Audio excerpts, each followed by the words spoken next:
Good afternoon. This is Peter Ripley of the Ripley Report. Today I want to just touch on a couple items.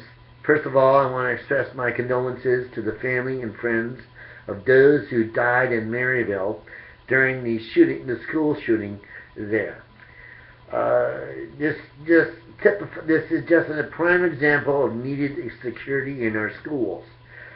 Notably, extra bodyguards, security guards need to be placed there, I think, and also medical detectors and background checks of anyone, further background checks, especially with those with mental illness during this, who are seeking gun permits. A lot of questions about that. How did the kid get in the school with a gun? Whose gun was it? Was it his parents or any relatives or friends? News reports say that this gun was legally obtained. Well, whose was it? What set this kid off? And further news reports also indicates this has to do really with this kid being rebuffed by a girl that he asked out. In every case, this kid was obviously mentally unstable, even though he was an athlete, a well-known athlete of the school, even though he was popular. Apparently something snapped in this kid that made him go off like this.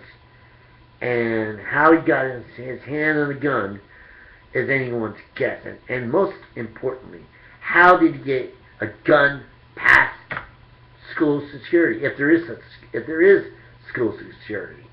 I think all schools need armed security guards. Now, I mean, that is a sad state of affairs, but there it is, folks.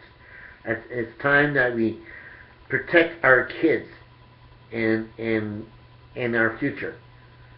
And the only way that we can do that is have armed security guards and metal detectors. The second topic I want to talk about is related to close to home. This regards to our light bills that go out on a monthly basis. Many times these light bills, many of us who are low income or on fixed incomes, elderly, disabled, we only get paid once a month. And it doesn't really make sense that we're getting two bills a month. Okay, these bills should be going out at the end of the month, or at the very least, the beginning of the first week of the month, or the last week of the month. Not in the middle of the month when everyone is broke.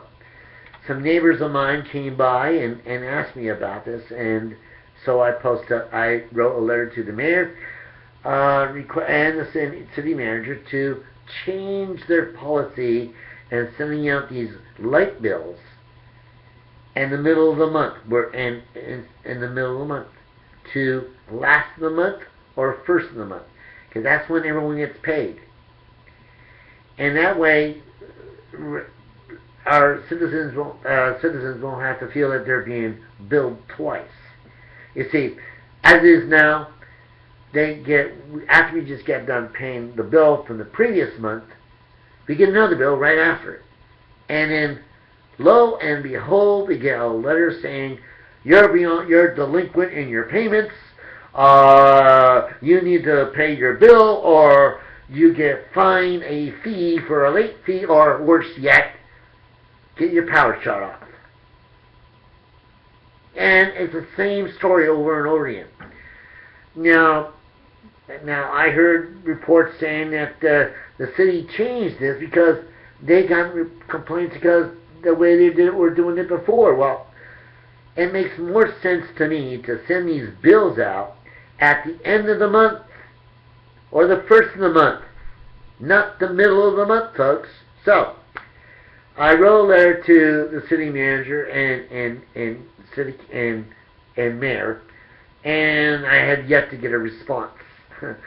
And I heard some neighbors of mine are be attending the next meeting. Well, that will be an interesting sight now, won't it? that I think that the city council is going to be up to their eyeballs with very angry residents, especially those who are disabled and elderly.